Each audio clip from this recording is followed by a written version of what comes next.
Hello दोस्तों, मैं श्यामन पांडे। आपका बहुत-बहुत स्वागत है हमारे चैनल पॉलिटी कोडो पे। जैसा कि आपको पता है कि हमारे चैनल पे हम इंडियन पॉलिटी से रिलेटेड जितने भी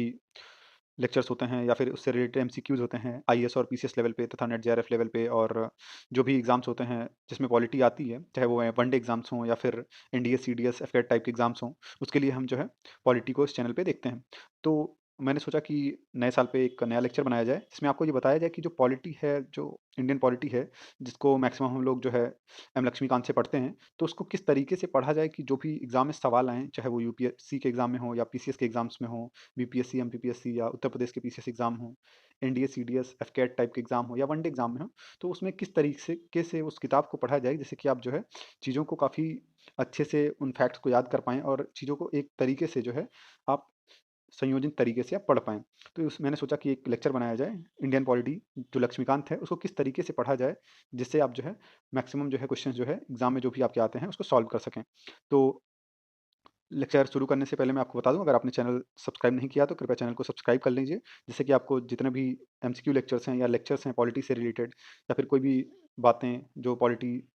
एग्ज़ाम्स में पूछी जाती हैं, तो वो सारे से रिलेटेड आपको जानकारी मिल सके। तो आपको मैं बताना चाहूँगा कि जो पॉलिटी में है, कुछ इंपॉर्टेंट चैप्टर्स हैं जो काफ़ी ज़्यादा पूछे जाते हैं, चाहे वो यूपीएससी का एग्ज़ाम हो या पीसीएस के एग्ज़ाम्स हों या एनडीए, सीडीएस टाइप के एग्ज़ाम्स हों, जो यूपीएससी ही कराती है। तो उसमें आप ध्यान देंगे कि जो हिस्टोरिकल बैकग्राउंड वाला चैप्टर है, उसको थोड़ा ऊपर-ऊपर से आप देखेंगे और उसको थोड़ा हिस्टोरिकल पॉइंट से भी देखेंगे और जो है पॉलिटी के पॉइंट से भी देखेंगे कि जो सारे एक्ट्स रहे हैं, जो मतलब इवोल्यूशन हुआ उन सारे एक्ट्स का, रेगुलेटिंग एक्ट से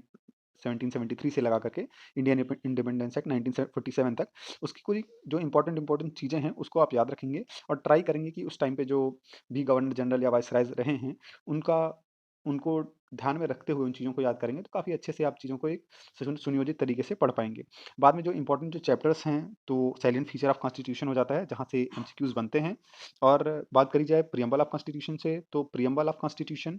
और फंडामेंटल राइट्स, फंडामेंटल ड्यूटीज़ और फंडा और DPSP, directive principle of state policy, यानी कि प्रियम्बल और पार्ट 3, पार्ट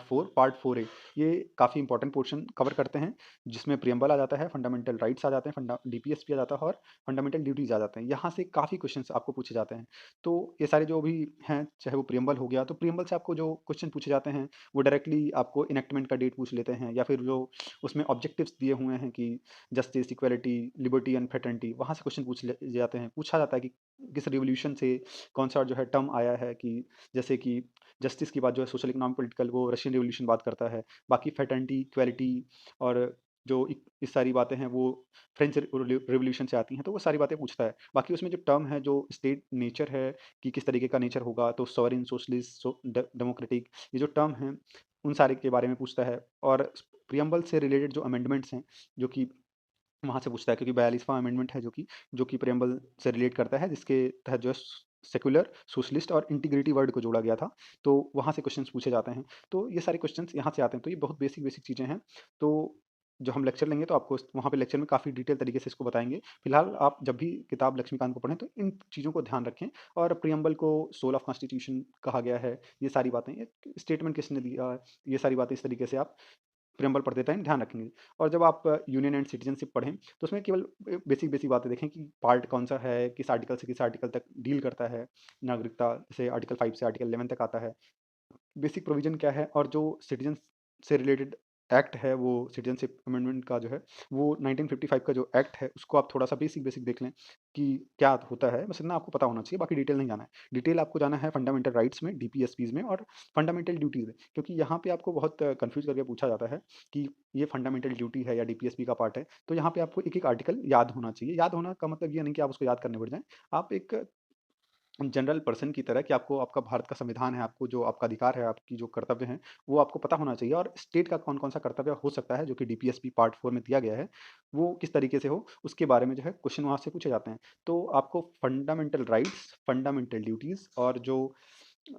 बात रही डीपीएसपी की, तो उसमें आपको पता होना चाहिए कौन सा प्रोविजन किससे रिलेटेड है, एससी और एसटी से रिलेटेड प्रोविजन कहाँ है, वीकर सेक्शन से रिलेटेड प्रोविजन कहाँ है, गांधीयन जो फिलॉसफी है डीपीएसपी में कौन कौन से आर्टिकल उससे डील करते हैं। बाकी फंडामेंटल राइट्स में राइट टू लाइफ की बात जो होती है, तो आर्टिकल 21 को थोड़ा डिटेल में पढ़ेंगे। वहाँ पे राइट टू प्राइवेसी की बात तो होती है, राइट टू क्लीन एनवायरनमेंट की बात होती है, राइट टू स्लीप की बात होती है। फिर राइट टू डाई का जो कंसेप्ट है, मतलब जो यूथेनेसिया का कंसेप्ट है वहाँ पे आता है, तो उससे रिलेटेड जो एमसीक्यू क्वेश्चन हैं उसको आप देखें, तो काफ़ी इससे आपको जो है एक ब्रॉड अंडरस्टैंडिंग मिलेगी और आप अच्छे से समझ पाएंगे। फिर जब आप फंडामेंटल ड्यूटीज़ को पढ़ें, तो आप जितने भी 11 ड्यूटीज़ हैं उसको देखें, और इन सारी चीज़ों को पढ़ते टाइम आप उससे रिलेटेड जितने भी अमेंडमेंट्स हैं उसको ज़रूर पढ़ें। आगे जब बात फंडामेंटल ड्यूटीज़ के आगे आती है, आर्टिकल 51 ए तक तो हम फंडामेंटल ड्यूटीज़ आ जाते हैं, तो आप आर्टिकल 12 से आर्टिकल 51 ए तक तो बहुत अच्छे से पढ़ें। आपको लगभग मोस्टली अगर आपको ये रहे तो आप याद कर पाएँ, तो ज़रूर आप एक कंसेप्चुअल तरीके से एक-एक आर्टिकल्स को याद रखने की कोशिश करें। बाद में आप जो है यूनियन गवर्नमेंट और स्टेट गवर्नमेंट को कंपैरिजन वाइज़ पढ़ें, कि अगर आप यूनियन गवर्नमेंट में आप पहले बेसिक देख रहे हैं कि प्रेसिडेंट के बारे में, तो प्रेसिडेंट का सिस्टम क्या है, उसका टेन्योर क्या है, वो अपॉइंट किसको करता है, वो एक यूनियन एग्जीक्यूटिव का हेड होता है, और उसका आर्म फोर्सेस में क्या रोल है या ऑर्डिनेंस मेकिंग में क्या रोल है वो पढ़ेंगे। सेम आप प्रेसिडेंट पढ़ते पढ़ते जब आप पढ़ें, तो आप गवर्नर वाला चैप्टर अगले दिन पढ़ें, जिससे कि आप गवर्नर और प्रेसिडेंट में कोरिलेशन हो पाए, कि जो प्रेसिडेंट का पावर यूनियन लेवल पे है, स्टेट और गवर्नर का स्टेट लेवल पे पावर है, उसमें सिमिलरिटीज़ क्या हैं या फिर डिसिमिलरिटीज़ क्या हैं, कहाँ कहाँ पे प्रेसिडेंट को ज़्यादा पावर है और गवर्नर को पावर कम है उसके स्टेट के मामले में, पार्डनिंग पावर की बातें हैं। तो और आर्टिकल भी काफ़ी जो है मैचिंग है, शायद 89 का गैप पड़ता है प्रेसिडेंट और जो है गवर्नर के आर्टिकल्स में, तो आर्टिकल भी आप आराम से याद कर पाएंगे कि जो आर्टिकल यहाँ पे है उस प्रेसिडेंट में उसी में 89 जोड़ देते हैं, तो लगभग राज्यपाल का जो आर्टिकल्स होता है वो आ जाता है गवर्नर का। तो फिर जब प्राइम मिनिस्टर और काउंसिल ऑफ मिनिस्टर पढ़ें आप यूनियन का, तो सेम आप जो है चीफ मिनिस्टर ऑफ और काउंसिल ऑफ जो मिनिस्टर है स्टेट्स में उसके बारे में पढ़ें, स्टेट्स के बारे में डिटेल में पढ़ें। फिर बाद में जब आप यहाँ पे अटॉर्नी जनरल पढ़े, तो आप वहाँ पे एडवोकेट जनरल पढ़ें, तो आप इस तरीके से चीज़ों को बड़े अच्छे तरीके से पढ़ पाएंगे और कोरिलेशन बना पाएंगे, और एक अच्छा जो तरीका होता है पॉलिटी को पढ़ने का, उससे आप रूबरू हो पाएँगे। फिर आप इम्पोर्टेंट जो चीज़ें हैं, चूँकि बीसीएस और यूपीएससी के एग्ज़ाम में डायरेक्टली लिखा हुआ पंचायती राज और म्युनिसिपैलिटीज़ की जो बातें हैं, तो आप 73rd 74th कॉन्स्टिट्यूशनल अमेंडमेंट को बहुत अच्छे से पढ़ें, 11th शेड्यूल, 12th शेड्यूल उससे रिलेटेड है, उसको पढ़ें,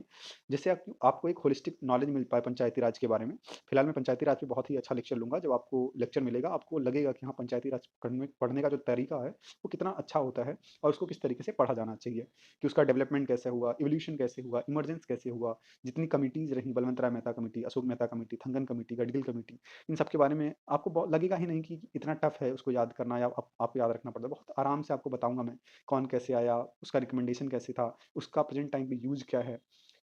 ये सारी बातें पढ़ेंगे। बाकी सरकारिया कमीशन जो सेंटर स्टेट रिलेशन पे आया, जिसने बातें की, तो वो सारी बातें करेंगे। तो आप इस तरीके से पढ़ेंगे। फिर आप जो है पार्लियामेंट्री सिस्टम को पढ़ें, तो जब आप पार्लियामेंट्री सिस्टम को यूनियन के लेवल पे पढ़ें, तो उसी टाइम पे आप स्टेट लेजिस्लेचर्स के बारे में पढ़ें, कि यहाँ पे बिल्स क्या क्या तरीके से होते हैं, वहाँ क्या होते हैं, यहाँ पे ऑर्डिनरी बिल, मनी बिल क्या होता है, वहाँ पे क्या किस तरीके से चीज़ें होती हैं, यहाँ पे पार्लियामेंट का प्रोसीजर कैसे होता है, पार्लियामेंट चलती कैसे है, दोनों सदनों के बारे में जानकारियाँ। वहाँ पे स्टेट लेजिस्लेचर को पढ़ते टाइम आपको वहाँ के सदनों के बारे में, उनके डिटेलिंग की जानकारियाँ, इलेक्शन कैसे होता है, एमपीज़ का अगर यहाँ पढ़ रहे हैं तो आप एमएलए के बारे में वहाँ पे पढ़ें। तो इस तरीके से आप बहुत अच्छे से पढ़ेंगे। फिर यहाँ पे जब पार्लियामेंट्री कमिटीज़ पढ़ें आप, तो यहाँ पे आराम से देख सकते हैं, इस तरीके से आप पढ़ेंगे। फिर रही बात जुडिशरी की, जब आप जुडिशरी पढ़ें, तो जब आप यहाँ पे सुप्रीम कोर्ट को पढ़ें एक साइड पे यूनियन के लेवल पे, तो आप हाई कोर्ट और सबॉर्डिनेट कोर्ट्स को भी साथ में पढ़ें, तो आप एक हायरार्किकल तरीके से बहुत अच्छे से पढ़ पाएंगे और बहुत लिंक कर पाएंगे कि अगर सुप्रीम कोर्ट में क्या होता है, उसकी कौन कौन से पावर होते हैं। फिर आप इस हाई कोर्ट का देखेंगे, फिर उसी में आप रिट का जो पावर होता है सुप्रीम कोर्ट को आर्टिकल 32 के तहत, और हाई कोर्ट्स को 226 आर्टिकल जो 226 है उसके तहत,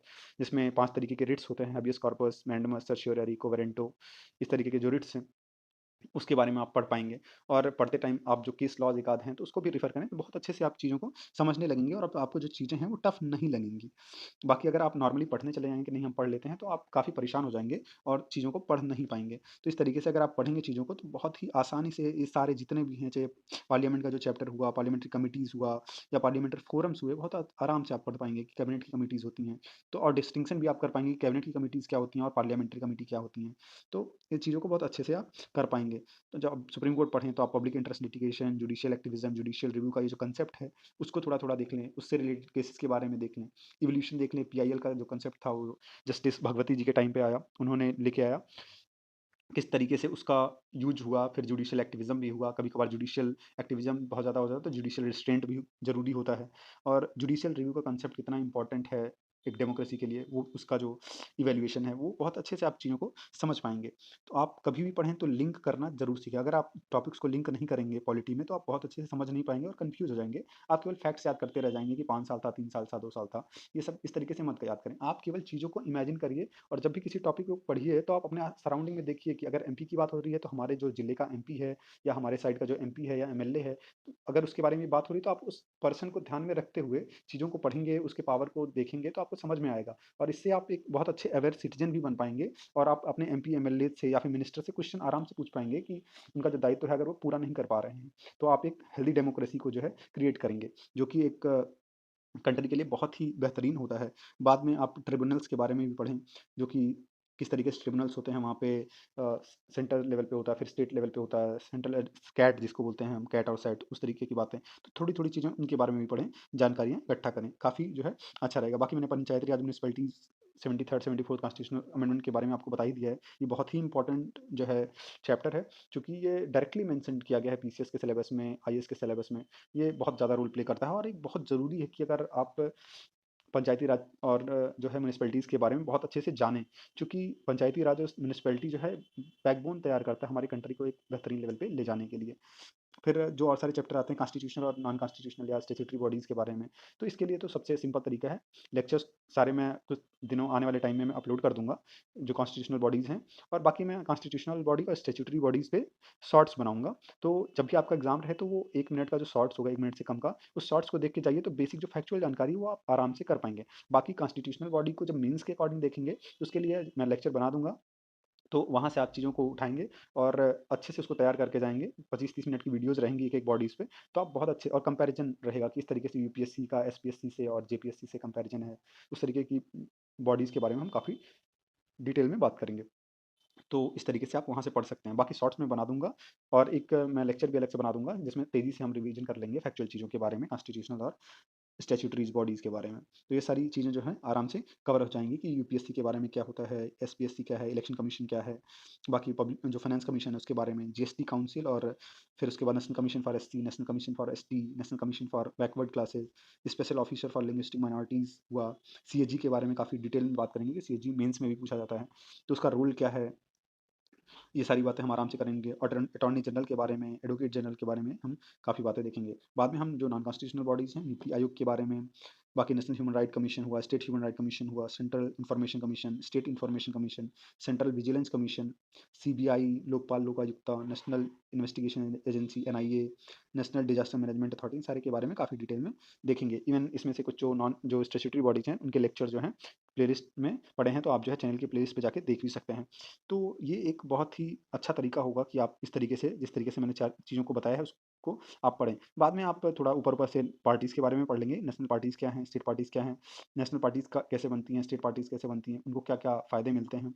और इलेक्शंस के बारे में थोड़ा डिटेल आप जान लेंगे थोड़ा-थोड़ा, तो काफ़ी अच्छा रहेगा। तो आप मेंस का जो आंसर होगा क्रिटिकली एनालिसिस टाइप के जो क्वेश्चन आते हैं बहुत अच्छे से कर पाएँगे। तो ये बात रही। और जब भी आप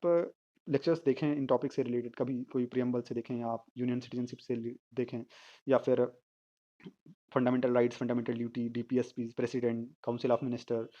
चीफ मिनिस्टर, प्राइम मिनिस्टर या फिर पार्लियामेंट के प्रोसीजर के बारे में अगर आप देख रहे हैं, supreme court, high court, tribunals के बारे में देख रहे हैं, कॉन्स्टिट्यूशनल बॉडीज़ के बारे में देख रहे हैं, तो आप उससे रिलेटेड एमसीक्यूज़ ज़रूर सॉल्व करें। अगर आपके पास एमसीक्यूज़ हैं तो अच्छा है, आप वहाँ से भी सॉल्व करें। बाकी चैनल पे हम एमसीक्यू सीरीज़ चला ही रहे हैं, तो जब तक लेक्चर हम लेंगे तब तक सारे एमसीक्यू कंप्लीट हो जाएँगे। तो आप एमसीक्यू सीरीज़ बहुत अच्छे से देखें, 2 बार, 3 बार देखें और एग्ज़ाम्स के टाइम पे आप कई बार रिवीजन करें। तो उससे आपको फ़ायदा होगा कि जो भी टॉपिक आपने पढ़ रखा है, उसके एमसीक्यूज़ आपके पास होंगे और आप चीज़ों को बहुत जल्दी से रिटेन कर पाएँगे। तो ये एक बेस्ट तरीका होता है आपको पढ़ने का, तो आप इस तरीके से पढ़ें और जो भी क्वेश्चंस प्रीवियस ईयर्स पे में पूछे गए हैं, चाहे पीसीएस का हो, आईएएस का, आप उसको ज़रूर देखें। जब आप उसको देखेंगे तो आपको समझ में आएगा कि आपको पढ़ना क्या है और छोड़ना क्या है। तो मैंने जो है पीसीएस 2012 का जो है 2022 का जो प्रीवियस ईयर क्वेश्चन था, इंडियन पॉलिटी और आईआर पे, उसका मैंने लेक्चर भी लिया है, उसका एनालिसिस किया है, तो आप वो लेक्चर ज़रूर देखें, उससे आपको काफ़ी बेनिफिट मिलेगा। और बाद में हम जो है 2021 और 2020 के भी पेपर्स के बारे में एनालिसिस देखेंगे, पॉलिटी और आईआर के क्वेश्चंस के बारे में। तो इसी बात के साथ मैं आपको पहले तो विश कर दूँ क्योंकि आज नया साल है, तो नए साल की हार्दिक शुभकामनाएँ आप सभी को। Wish you happy new year to all of you. और लेक्चर में बने रहने के लिए बहुत-बहुत धन्यवाद। और अगर आपने चैनल को सब्सक्राइब नहीं किया है, तो कृपया चैनल को सब्सक्राइब कर लीजिए, वीडियोज़ को लाइक करिए, शेयर करिए, जिससे कि सभी को बेनिफिट मिल सके। और मैं आपको ये दावा कर सकता हूँ कि अगर आप सही से लगातार चीज़ों को फ़ॉलो करते रहे, तो आपको मैं कुछ टाइम ड्यूरेशन में, जब तक चीज़ें चलती रहीं, सब चीज़ें अगर सही से चलती रहीं बिना किसी दिक्कत के, तो मैं आपको पॉलिटी बहुत ही अच्छे से सिखा दूँगा और आपको रटने की ज़रूरत नहीं पड़ेगी और कॉन्फिडेंटली आप बिना किताब खोले पूरे लक्ष्मीकांत से मोस्टली जो क्वेश्चन होंगे 90%, 95% क्वेश्चन सॉल्व कर पाएँगे। और कॉन्फिडेंटली, ऐसा नहीं कि आप कोई पूछ रहा है तो आपको याद ही नहीं आ रहा है। आप बहुत आराम से याद कर पाएँगे चीज़ों को बहुत ही बढ़िया तरीके से। और इसके लिए आपका कोई चार्ज नहीं है, फ्री में आपको पढ़ाया जा रहा है। चीज़ों को फ्री का समझ के मत पढ़ें, आपको नॉलेज गेन करने के हिसाब से पढ़ें, तो आपके लिए काफ़ी बेनिफिट रहेगा। तो और अगर आप हमसे जुड़ना चाहते हैं, तो आप हमारे सोशल मीडिया हैंडल्स जो भी हैं इंस्टाग्राम, ट्विटर और लिंक्डइन, उनका जो लिंक्स है उस डिस्क्रिप्शन में दिया गया है वीडियो के, वहाँ से जाके आप हमसे जुड़ सकते हैं। और अगर आप कोई क्वेश्चन पूछना चाहते हैं या क्वेरी करना चाहते हैं मुझसे, तो आप कमेंट बॉक्स में भी लिख सकते हैं या फिर आप किसी भी सोशल मीडिया हैंडल पे भी आप लिख सकते हैं। तो ये रहा लेक्चर। बहुत बहुत धन्यवाद। Please like and share the videos and subscribe my channel polity पढ़ो। Have a nice day.